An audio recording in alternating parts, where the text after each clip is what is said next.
बच्चों, आज हम संस्कृत में पंचमः पाठः कंठकनेव कंठकम पढ़ेंगे। यह कहानी मध्य प्रदेश के डिंडोरी जिले में परिधानों के बीच प्रचलित एक लोक कथा है। यह पंचतंत्र की शैली में रचित है। इस कथा में यह स्पष्ट किया गया है कि संकट में चतुराई और प्रत्युत्पन्नमतित्व से हम बाहर निकला जा सकता है। अर्थात यहाँ पर यह कहा गया है कि हम अपनी बुद्धि का प्रयोग करते हुए हम बड़े से बड़े संकट से भी उबर सकते हैं। तो चलो बच्चों, आज हम कहानी की शुरुआत करते हैं। कंठकनेव कंठकम यानी कांटे से ही कांटा निकलता है। आसीत कश्चित चंचलो नाम व्याधः।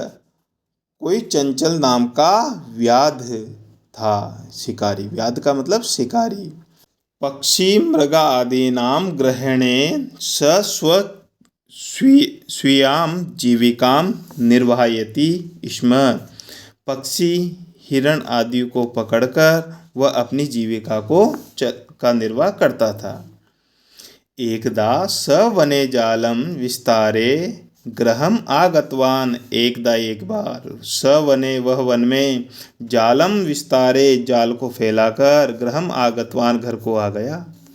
अन्य अस्मिन दिवसे अगले दिन प्रातःकाल यदा चंचल वनम गतवान, जैसे ही चंचल वन को गया, तदा स दृष्टवान, उसने वैसे ही देखा।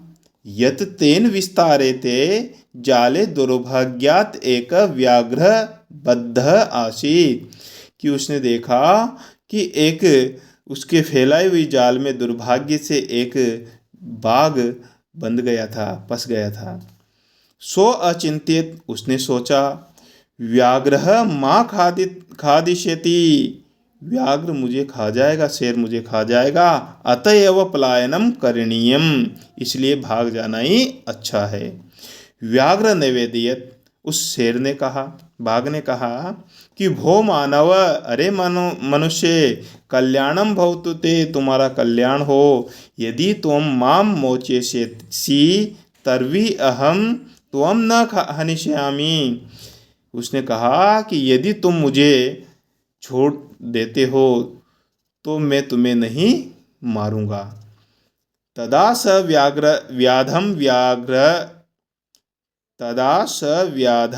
व्याघ्रम जलात बहि निस्सार्यत, तभी वह शिकारी उस बाघ को जाल से बाहर निकाल देता है। व्याघ्र क्लांत आसीत, व्याघ्र थका हुआ था। सो अवदत, उसने कहा, भो मानव, अरे मानव, पिपासु अहम, मैं प्यासा हूँ। नद्या जलम आनीय मम पिपासाम समय, नदी का जल लाकर मेरी पिपासा को शांत करो। व्याघ्र जलम पीत्वा पुनः व्याधम अवदत, शेर ने पानी पीकर पुनः दोबारा कहा, शिकारी से कहा, श्रांता में पिपासा, मेरी प्यास शांत हो गई है।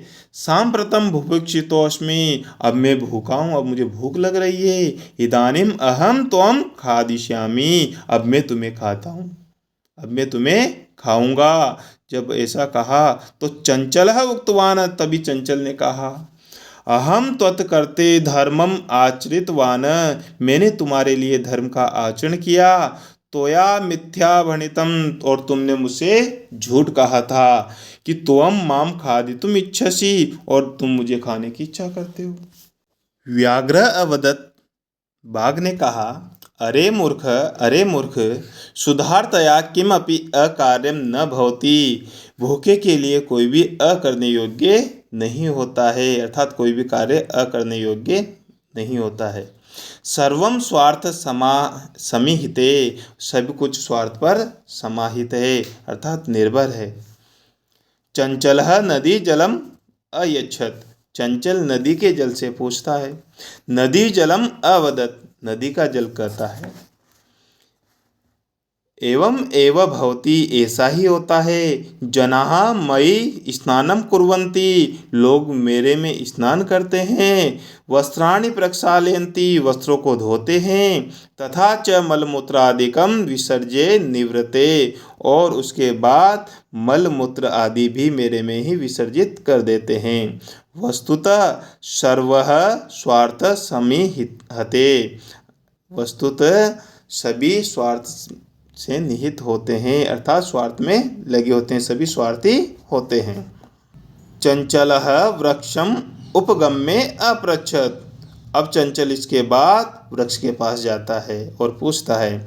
वृक्ष अवदत्, वृक्ष ने भी कहा, मानवाः अस्माकं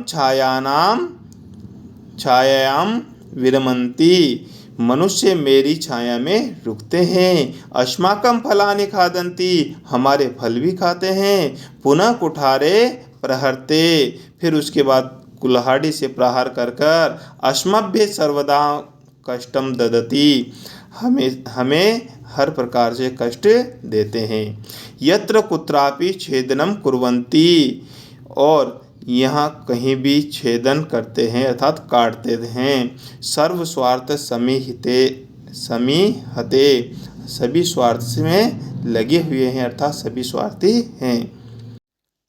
समीपे एका लोमशिका बंदरी गुल्मानां पृष्ठे नीलिना एतां वार्तां शृणोति स्म।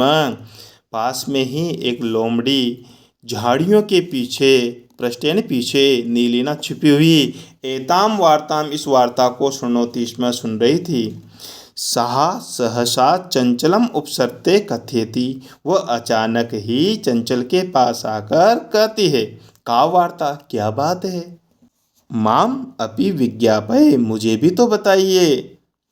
स अवदत्, तभी वह चंचल कहता है, अह मातृस्व, अरे माता मौसी, अरे मौसी, अवसरे त्वं समागतवती, समय पर ही तुम आई हो। मया अस्य व्याघ्रस्य प्राणः रक्षिता, मैंने इस बाघ के प्राणों की रक्षा की। परम एष मामेव खादितुम् इच्छति, परंतु ये मुझे ही खाना चाहता है। तदंतरम स लोमशिकाय निखिलाम कथाम निवेदयत, इसके बाद उसने लोमड़ी से सारी कहानी कह दी, सारा निवेदन कर दिया, बता दिया सब कुछ।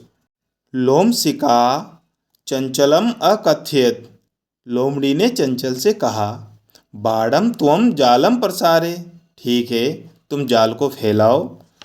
पुनः सा व्याघ्रम अवदत्, पुनः उसने व्याघ्र से कहा, शेर से, बाघ से कहा, केन प्रकारेण त्वम एतस्मिन् जाले बद्ध, तुम किस प्रकार से इस जाल में बंधे गए। इति ऐसा अहम प्रत्यक्षम द्रष्ट इच्छामि, मैं ऐसा प्रत्यक्ष रूप से देखना चाहती हूँ। व्याघ्रः तद वृत्तान्तं प्रदर्शितुं तस्मिन् जाले प्राविशत, और बाघ उस वृत्तांत को, उस कहानी को वापस पुनः प्रदर्शित करने के लिए तस्मिन् जाले, उसी जाल में प्रवेश कर जाता है। और लोमशिका पुनः अकथयत, लोमड़ी दोबारा कहती है, संप्रति पुनः पुनः कूर्दनम कृत्वा दर्शये, और तुम अब बार बार कूदकर मुझे दिखाओ। स तथैव समाचरत, वह वैसा ही करता है। अनारतम कूर्दनेन स श्रांत अभवत, और लगातार कूदने के कारण वह थक गया। जाले बद्ध स व्याघ्र क्लांत सन, जाल में बंधा हुआ वह व्याघ्र थके हुआ, निशायो भूतवा, निशाय होकर, तत्र अपतत, और वहीं पर गिर जाता है। अर्थात वह जो बाघ था वह बार बार कूदने के कारण थक गया, और कूदने के कारण उस जाल में बंध जाता है, और वह थककर वहीं पर निशाय होकर गिर जाता है। प्राण भिक्षाम एव च अयाचत, अब वो प्राणों की भिक्षा की याचना करता है। लोमशिका व्याघ्रम अवदत, और लोमड़ी ने उस बाघ से कहा, कि सत्यम त्वया भणितम, तुमने सच ही कहा था कि सर्व स्वार्थ समीहते, कि सब कुछ स्वार्थ पर ही निर्भर होता है, अर्थात सभी स्वार्थी होते हैं। इस प्रकार से यहाँ पर यह हम कहानी के माध्यम से जानते हैं कि यदि हमारे ऊपर कोई भला करता है तो हमें उसका बुरा नहीं करना चाहिए। यदि हमने भी उसका बुरा करना चाहा तो ये निश्चित है कि हमारा भी बुरा होगा। इसलिए बच्चों, हमें कभी भी स्वार्थी नहीं होना चाहिए। हमें यदि हमारा कोई भला करता है, अच्छा करता है, तो हमें भी उसका अच्छा करना चाहिए।